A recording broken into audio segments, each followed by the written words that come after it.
नमस्कार दोस्तों। आज मैं आपसे एक ऐसे विषय पर बात करना चाहता हूँ जो हम सबके जीवन से जुड़ा हुआ है। मैं आपसे एक प्रश्न पूछता हूँ, क्या इस संसार में कोई ऐसा व्यक्ति है जिसने कभी दुख का अनुभव न किया हो? शायद नहीं। धनवान दुखी है, गरीब दुखी है, पढ़ा लिखा दुखी है, अनपढ़ दुखी है। किसी को रिश्तों का दुख है, किसी को स्वास्थ्य का दुख है, किसी को भविष्य की चिंता है और किसी को अतीत का बोझ। हजारों वर्षों से मनुष्य यही पूछता आया है, मैं दुखी क्यों हूं? और इसी प्रश्न ने एक राजकुमार को बुद्ध बना दिया। आज हम बुद्ध के उस मनोविज्ञान को समझने का प्रयास करेंगे जो केवल धर्म नहीं बल्कि मनुष्य के मन को समझने का विज्ञान है। बुद्ध दार्शनिक नहीं, चिकित्सक थे। अक्सर लोग बुद्ध को केवल धर्मगुरु समझ लेते हैं, लेकिन बुद्ध का दृष्टिकोण अलग था।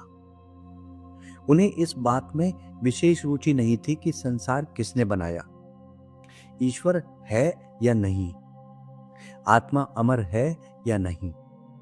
उनकी रुचि एक ही बात में थी, मनुष्य दुखी क्यों है और दुख से मुक्त कैसे हो सकता है।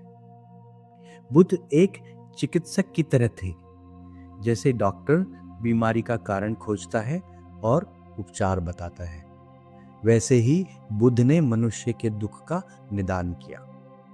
उन्होंने कहा, यदि किसी व्यक्ति की छाती में विषैला तीर लगा हो और वह ये पूछने लगे कि तीर किसने चलाया, किस लकड़ी का बना है, किस दिशा से आया है, तो वह मर जाएगा।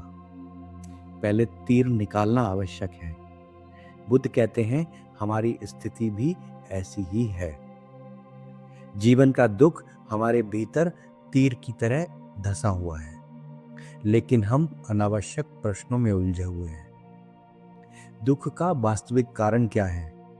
बुद्ध ने 4 आर्य सत्य बताए। पहला, जीवन में दुख है। दूसरा, दुख का कारण है। तीसरा, दुख का अंत संभव है। चौथा, दुख से मुक्ति का मार्ग है। अब प्रश्न उठता है, दुख का कारण क्या है? बुद्ध कहते हैं, मनुष्य वहां सुख खोज रहा है जहां सुख है ही नहीं। हम सोचते हैं, अगर अधिक धन मिल जाए तो सुखी हो जाएंगे, अगर प्रतिष्ठा मिल जाए तो सुखी हो जाएंगे, अगर लोग हमारी प्रशंसा करें तो जीवन सफल हो जाएगा। लेकिन क्या ऐसा होता है? कुछ समय के लिए खुशी मिलती है, फिर वही बेचैनी लौट आती है। बुद्ध कहते हैं, सुख वस्तुओं में नहीं है, सुख हमारी चेतना की अवस्था में है। बुद्ध एक सुंदर उदाहरण देते हैं। एक कुत्ता सूखी हड्डी चबा रहा है।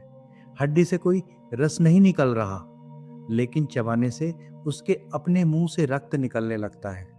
वह रक्त उस स्वाद को सोचता है, वह उस रक्त का स्वाद लेकर सोचता है कि हड्डी बहुत स्वादिष्ट है।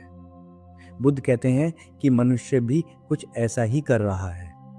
हम सोचते हैं कि वस्तुओं में सुख है, लेकिन वास्तव में सुख का अनुभव हमारे भीतर पैदा होता है। हमने ही बाहरी वस्तुओं पर सुख का रंग चढ़ा रखा है। जीवन में 2 यात्राएं संभव हैं। पहली यात्रा बाहर की है, धन कमाने की, नाम कमाने की, सत्ता पाने की, इच्छाओं को पूरा करने की। दूसरी यात्रा भीतर की है, स्वयं को जानने की, अपने मन को समझने की, अपनी चेतना को जागृत करने की। बुद्ध कहते हैं, जिस दिन मनुष्य समझ लेता है कि सुख बाहर नहीं बल्कि भीतर है, उसी दिन आध्यात्मिक जीवन का आरंभ हो जाता है। बुद्ध ने इच्छाओं और वासनाओं के लिए एक शब्द प्रयोग किया, मार। मार कोई बाहरी शैतान नहीं है, मार हमारे भीतर की अचेतना है। एक सूखा और कमजोर वृक्ष आंधी में गिर जाता है। क्या आंधी दोषी है? नहीं, वृक्ष कमजोर था। उसी प्रकार संसार दोषी नहीं है, समस्या हमारे भीतर की कमजोरी और असावधानी है। अक्सर लोग सोचते हैं कि संयम का अर्थ है इच्छाओं को दबा देना, लेकिन बुद्ध ऐसा नहीं कहते। बुद्ध के अनुसार संयम का अर्थ है जागरूकता। चलो, जो जागरूक होकर चलो, बोलो तो जागरूक होकर बोलो, खाओ तो जागरूक होकर खाओ। जीवन के हर क्षण में होश को साथ रखो, क्योंकि जहां होश नहीं है वहां आदतें शासन करने लगती हैं, और जहां आदतें शासन करती हैं वहां स्वतंत्रता समाप्त हो जाती है। बुद्ध कहते हैं जो असार हो सार समझ लेता है वह जीवन भर भटकता रहता है। सोचिए, धन रहेगा नहीं, शरीर रहेगा नहीं, यश रहेगा नहीं, एक दिन सब छूट जाएगा। तो फिर सार क्या है? वह जो मृत्यु भी हमसे नहीं छीन सकती, हमारी जागरूकता, हमारा ध्यान, हमारी चेतना, यही जीवन का वास्तविक धन है। लोग बुद्ध से पूछते थे, क्रोध कैसे छोड़ें, लोभ कैसे छोड़ें, वासना कैसे छोड़ें?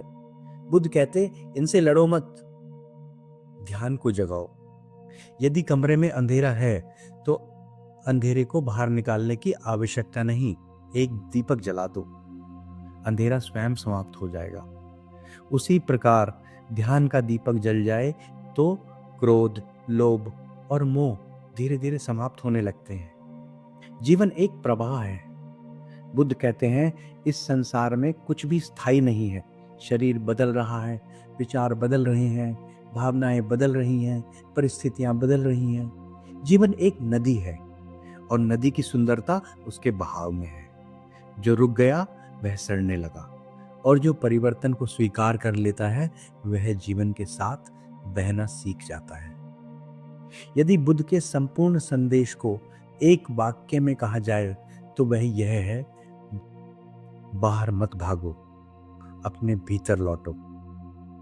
जिस सुख को हम संसार में खोज रहे हैं वह हमारे भीतर छुपा हुआ है। ध्यान कोई संप्रदाय नहीं है, ध्यान कोई मान्यता नहीं है, ध्यान मनुष्य की आंतरिक चिकित्सा है। जब मन शांत होता है तो संसार बदलता नहीं, लेकिन देखने वाला बदल जाता है, और जब देखने वाला बदल जाता है तो दुख धीरे धीरे समाप्त होने लगता है। मैं अपनी बात बुद्ध के एक अत्यंत सुंदर संदेश के साथ समाप्त करना चाहूंगा।